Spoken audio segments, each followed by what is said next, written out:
château de Bon Repos, quelque part entre Grenoble et Vizille. Le fils du châtelain, à la mort de son père, avait très rapidement dilapidé toute la fortune. Il ne lui restait plus un sou. Tout le gratin dauphinois l'avait rejeté.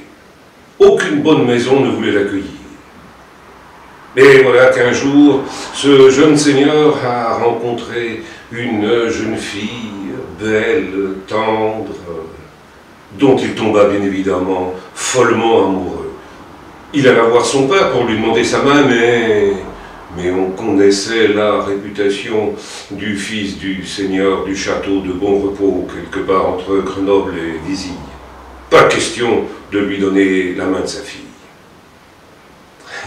Le jeune homme essaya bien de trouver des moyens honnêtes de gagner sa vie, mais personne ne voulait s'occuper de lui.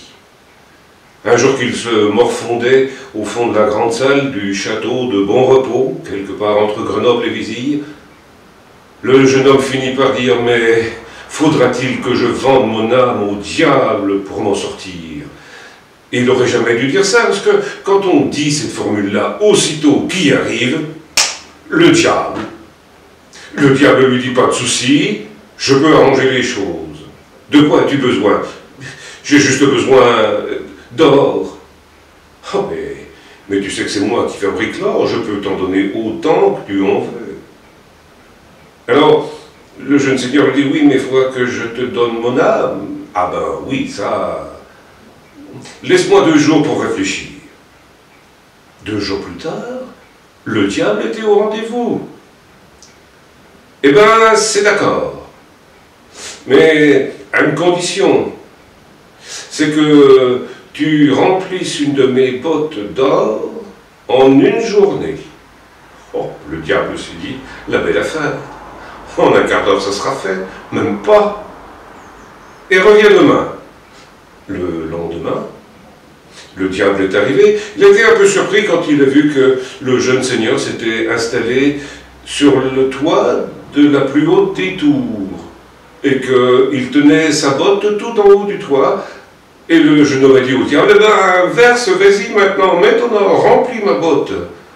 Et le diable s'est mis à verser, l'or s'est mis à couler dans la botte du seigneur du château de Bon Repos, quelque part entre Grenoble et Vizille.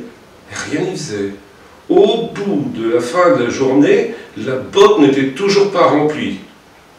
Alors le diable a dit, soit, garde l'or et je te laisse ton âme. Et il est parti furieux, se jurant que ce pays dauphinois était bien pire que par exemple le pays bigoudin.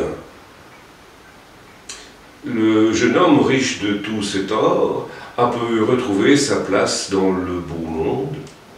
Ah oui, j'ai oublié de vous dire, il avait pris la précaution, avant que le diable n'arrive, de faire un trou dans le talon de sa botte et dans le toit de la plus haute des tours du château de Bon Repos, quelque part entre Grenoble et Vizille.